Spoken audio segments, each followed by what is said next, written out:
War, battle, clash, confrontation, conflict, disagreement. War का मतलब होता है युद्ध, बैटल का मतलब भी होता है युद्ध। लेकिन वॉर जो होता है पूरा देश प्रभावित होता है, वहाँ का बिजली पानी सब कुछ बंद होता है, वहाँ त्राही त्राही मच जाती है, जैसे कि अभी ऑपरेशन सिंदूर में। बैटल का मतलब भी होता है युद्ध, लेकिन छोटे से एरिया में, जैसे प्लासी का युद्ध होता है, दो विरोधी पार्टियां आमने सामने होती हैं।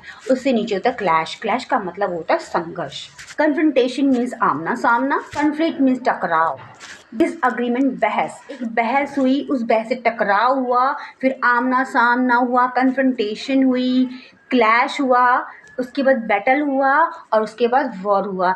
वो मज़हब के नाम पे आतंकवाद फैलाया जा रहा, समझ ही नहीं रहा। ठीक है, तो अब जो ऑपरेशन सिंदूर हो रहा है वो क्यों हो रहा है? इसका मतलब नहीं हिंदू में तो अलग है।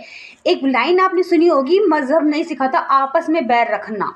अब सोफिया कुरैशी जी हैं, वो हमारे देश की झांसी की रानी है, वो भी मुसलमान है, लेकिन उनके लिए मज़हब अलग है। लेकिन जो आतंकवादी हैं, जो आतंक फैला रहे, उनका मज़हब अलग है, वो मुसलमान है। वो कह रही है are you Hindu, are you Muslim?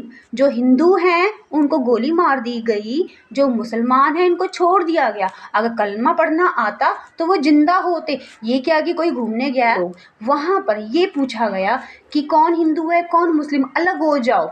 जो हिंदू उनको मार दिया गया। जब एक औरत ने ये कहा कि मेरे पति को मार दिया, मुझे भी मार दो, तो उन्होंने क्या कहा, जाके मोदी को बता दे। अब बता दिया ना मोदी को। अब क्या हो रहा है? अब जो हो रहा है उसका उसकी जिम्मेदार हम नहीं है, उसके जिम्मेदार वो लोग खुद हैं जिन्होंने आतंकवाद को शुरुआत करी। आतंकवाद को पहले उन्होंने न्योता दिया कि आ बैल मुझे मार।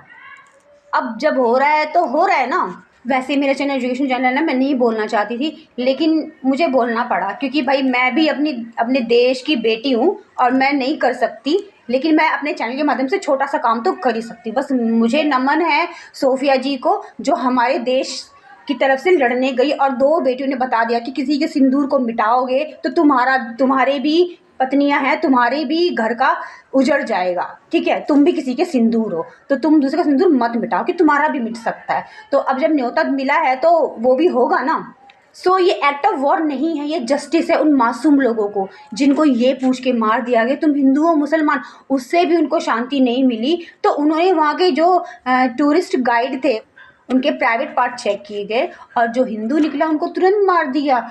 ये आतंकवाद नहीं है तो क्या है? आतंकवाद को रोकना बहुत ज़रूरी हो गया और मोदी जी ने जो किया है ना, सच में दिल से नमन।